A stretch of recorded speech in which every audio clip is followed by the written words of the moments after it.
So this past weekend, we saw 2 new releases, and I think one of them needs to be put on trial. But without me saying which one I'm talking about, can you tell me if you find it innocent or guilty? And then name the movie, because I want to know if you think it's the same one I'm thinking about. Sydney Sweeney, innocent. Dakota Johnson, guilty. Director of the movie, unnamed, guilty. Writers who also wrote Morbius, very guilty. Sony executives, the most guilty, though, I think. Of course, we are talking about Madam Web. Correct. I'm really glad you got that.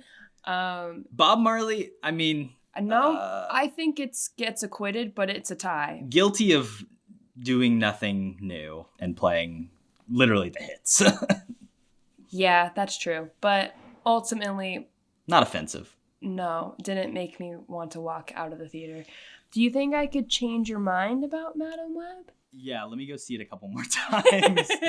I will say this, our theater experience, seeing Madam Web, when this comes out, it's going to be so late, but it was quite the time. Yeah. So, of course, we get in. We get our spotlight. We're the most important people in the theater. Well, there's like 6 other spotlights, but yeah, for whatever reason, they've got like an extra set of bright lights on when we arrived that never turned off. It took you getting up and leaving. Once the movie started, yeah. Once the Sony logo came up and the Marvel logo, I was like, okay, all the other lights are off, but not these ones.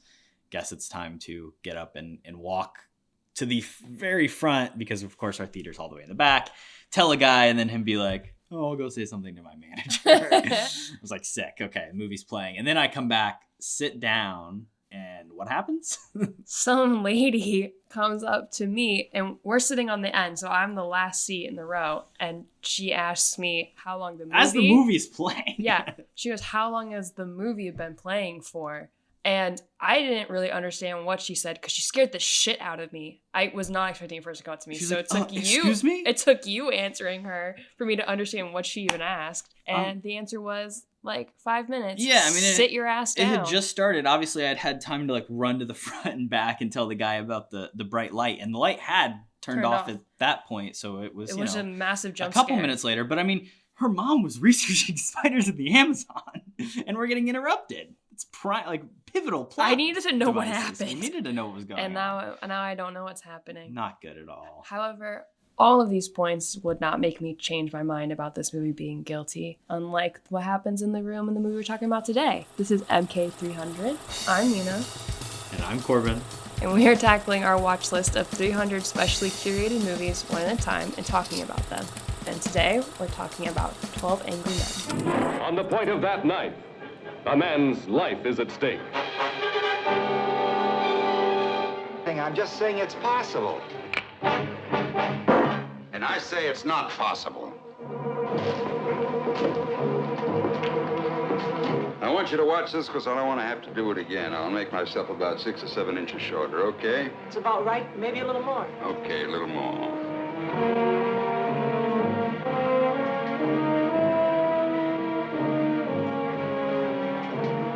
Look out.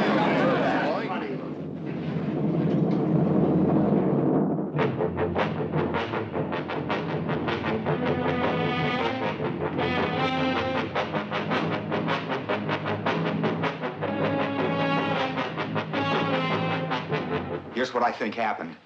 How can he be positive about anything? I don't understand you people. I mean, all these picky little points you keep bringing up, they don't mean nothing. You are going to try a man for murder. The awesome power to kill will suddenly be thrust into your hand. Watch them and pray, for someday you may become one of them. 12 men with the smell of violent death in their nostrils. What's the matter with you guys? You're letting them slip through our fingers. Slip through our fingers? Are you his executioner? You cut it. Ever since you walked into this room, you've been acting like a self-appointed public avenger. Shut up. You're a sadist. 12 men turned into 12 clawing animals. It's the 1957 legal drama, the oldest movie we've talked about so far on our MK300 list. Directed by Sidney Lumet and adapted from the 1954 teleplay of the same name by Reginald Rose. The film tells the story of a jury of 12 men as they deliberate the conviction or acquittal of a teenager charged with murder on the basis of reasonable doubt. Disagreement and conflict among them force the jurors to question their morals and values. The film stars Henry Fonda, Lee J. Cobb, Ed Begley, E.G. Marshall, and Jack Warden. Fonda served as the film's producer as well. This movie is on our list because it is a movie that I have seen and wanted you to watch. It actually wasn't originally on the very first iteration of the list, but I received a copy of 12 Angry Men, the Criterion Collection's version, on Blu-ray for Christmas. So I went ahead and swapped it out for something else. I don't know, something less important. A late ad. Threw it in because you had said you'd never seen it. And I'd watched it once in high school, but it was, I think, like freshman year, maybe junior year, possibly even 8th grade. Oh, jeez. I know what teacher showed it to us, but she also taught English in 8th grade, freshman year, and junior year. So it could have been any of them. Fair enough. I know what teacher it was. Don't know when I watched it. It had been 5-6 years, probably. So I wanted a chance to rewatch what I think is an incredible movie and do it with you. That's fair. And then we wanted to watch something on DVD. So very small amount of movies on our list that meet that criteria. That I own. I mean, I think many of them are on DVD. No, but that we own, obviously. I thought that didn't need to be stated. Of course, because this is the Criterion Collection copy of the movie. It came with a little booklet inside. I was doing some reading before. There's a good quote in there that I wanted to start with. These 12 angry men were in no way the Dirty Dozen. And the thing that's really illustrating is that, like... What? I know, right? But, like, the Dirty Dozen, at the time, movies were purely spectacle, event. There's got to be, you know, like, you got a dressed up. Shootout. No, I'm not even saying going to movies. I'm just being, like, what was considered cinematic? What was worthy of being in a movie? Had to be something large. You know, people talking in rooms, that was good for TV. This... Well, it's not the only version of this. It is a very early version of, hey, movies can just be like people in rooms, people in a single room talking, and it can still be extremely thrilling. I mean, Aaron Sorkin is one of my favorite modern writers, and I think he's proven time and time again that, like, the power of conversation in movies is super strong, and there's a lot you can do. And 12 Angry Men is like one of the first early examples of that. Yeah, I think that's an interesting quote. I never thought to put it in those words, but I guess it makes sense. I thought this was a really interesting way of looking at a court case and having everything about it be shown in this small, intimate room with just these 12 people and how they perceived what was being told to them, and that the movie just allows the jurors to be how the audience finds out about everything and didn't feel the need to give us a scene with the lawyers giving their case at all. I like that it just allowed it to be what it was, which is these jurors deciding the fate of this boy. Yeah, I mean, it's crazy to think, like, we don't see a lawyer at all. And and this, is not the first, like, courtroom or legal drama. Obviously it was already, based on something else, but, like, so many of those prior are, like, it was about, like, the big lawyer as a character, and, like, yeah, you don't get to see the jurors talk. These are just regular people. These are just simple everyday men. While there are just 12 white men in the 50s, like, it's a variety. They all come from different backgrounds. They have a different perspective. That's the reason it is so interesting, and that they struggle. Well, and we still don't see this very often. Most courtroom dramas still today do not show you juror contemplation and debate. It's just they go off into a room, and then you see a little bit of whatever the prosecutors are doing while they wait, and then the jurors come out and tell you their verdict. This is such an interesting place to be put, and to get to hear how their biases are dictating how they vote and how they understand what they were told. And I'm a big true crime person, and so how the jury interprets what they're told is a big deal. And it was interesting getting to see that in this way, and how the conversation changed over time. Yeah, I mean, you turned and looked at me at one point and you're like, well, if the jury went out and did his own, research, that would be... Yeah, it'd be a mistrial. that would cause a mistrial. But, to me, it's not even about, it doesn't matter if, any of it stands up legally. Because it's so much about just this idea of, people coming together to, discuss and decide, what is right, what is wrong, what... it starts with just one man sticking up in the crowd of 11, saying no, we do need to discuss this. We need to have give this the fair shot, treat this man's life with the dignity and, the reverence that it deserves. And it doesn't matter that he, goes out and finds them that stuff, whether or not it would work today. It's about the conversations and about the verdict they come to at the end. It wouldn't have worked then either. Legally, that's always been wrong, but it doesn't matter, like you're saying. That is such an interesting movie. I really enjoyed it. I wasn't expecting to enjoy it as much as I did. I thought I'd be bored, to be honest. And I wasn't.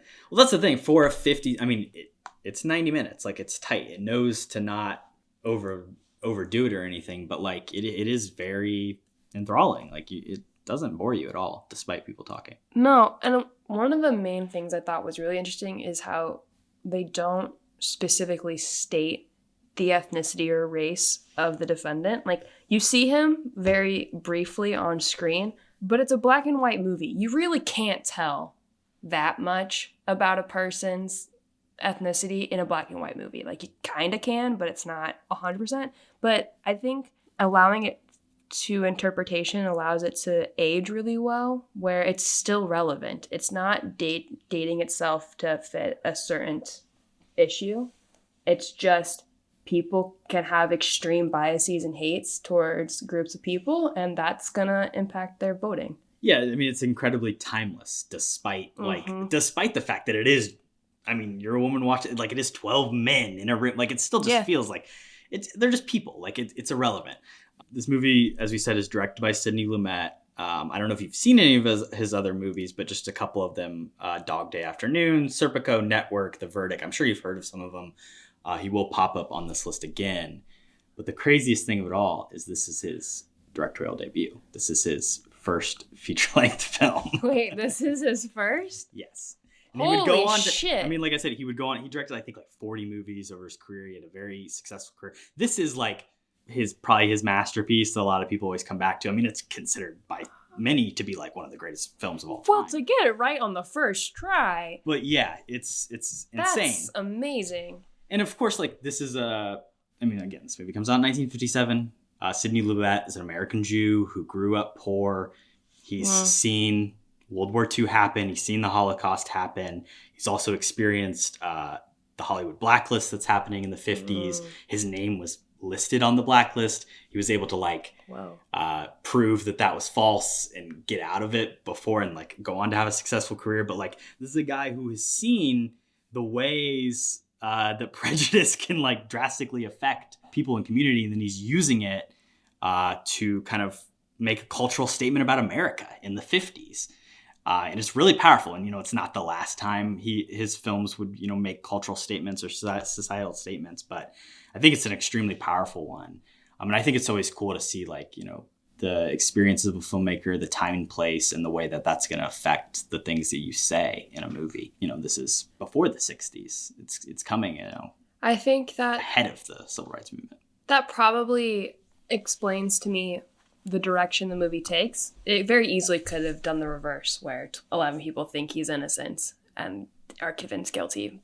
But that's a very purposeful choice to do it the way he did, and given his background and whatnot. And I think it's more compelling to have it this way, for one thing, but also it just makes sense. He has experienced never being given the benefit of doubt without having to force people to listen and talk about things. Making a movie about that makes a lot of sense to me. This is the first time I knew who Jane Fonda's dad was. Not to make a sharp left turn there, but yeah. I mean, he's a guy, and he's a guy who this movie doesn't happen if not for him. No, he produced it, right? Yeah, he's the producer. The budget is $350,000, which of course, I mean, in the 50s is That's more. A lot of money. But still, his stardom, his name attached to it is what in the same way, you know, that happens today. It's like, what helped make this movie happen? I can see why he gave himself that role then too. Yeah, I mean, you know, he's coming in again. It's black and white, but he's seemingly in like the white suit, and you know, yeah, I mean, he's the hero of the story, basically. Yeah, and knowing that Jane Fonda is a pretty big activist herself and whatnot, I don't think he would have gone through with producing this movie if he had not agreed with, you know, these things. And I think that's interesting to see him play that role of, we should discuss this, and wanting this movie to be made so that this is a story that's told. I don't think that a lot of people would have cared to tell this story. This is a movie that, like, it makes you have faith in people and in humanity to a certain extent, but also like is this wishful thinking? Is this, you know, like, is this movie magic? Is this too good to be true? I think movies like this, with how old they can be sometimes, ultimately just make me feel sad about current times. Not a lot's changed. There's a cynicism. Yeah, I have to push past that. But I think in a lot of ways it probably is magic. This is a little too good to be true that you'd have that big of a swing. I think if you're going to have a swing, it's going to be tighter in the initial vote, not 11-1. But I'm sure this has happened too. And it can't be that this has never happened, you know. And I mean, it's okay for it to be movie magic because, like, again, it's trying to say something, and if it can have an impact beyond after it's released on people, then that's what it's really about. Something else, you know, beyond the fact that, you know, you're a huge true crime junkie, and we can probably all trace it back delineating to the 50s in this, and, you know, Law and Order and like everything in a way sort of, you know, comes back to this. It also very much helped kind of bring movies to New York and start New York movies. And despite the fact that, like, that's interesting, it is set in New York and is very much in New York, they never leave the room. Nope. But it is talk about baseball. It is like one of the first movies that was made outside of the Hollywood studio system. All of the men, other than Henry Fonda, like, are either, if they're famous at all, it's because they're famous from like New York stage and TV. And it was shot in New York. It was made with these people. And then you, again, see Hollywood is still prevalent today, but like New York becomes the second, you know, kind of beacon of, we can make movies here too. And then you've, you know, got a great history of people like Scorsese coming out decades later of, you know, NYU and everything else. That's very interesting. Despite the fact that they never leave the room. It is so inherent. No, and that room looks horrible, but I think it's an incredible use of the room. It's shot, you know, like we said, it's his directorial debut, but it's shot so expertly. His use of the camera, like, there's 12 people, and to track the conversation and the people and like the moments when it cuts to a super wide, or, you know, where you see everybody, or a super close up of the old guy looking right down the barrel of the camera saying so, like, it is just a true, the fact that he knew so early on in his career of how to construct a scene and kind of break it down is incredibly impressive. And not even a scene, because the entire movie is this one scene. I mean, if you gave me a true or false question there, this was his first movie, I would have said false. Yeah. Like, that's crazy to me. This feels like a movie of a very seasoned veteran making, and I think that's probably why people revere it so much. Like, and it looks great. I mean, we watched, again, this is a nice Blu-ray copy of it, but like it looks very nice despite, you know, it's black and white. It looks great. Sounds nice. Yeah. I liked it. I'd watch it again. Not that you asked, but I would.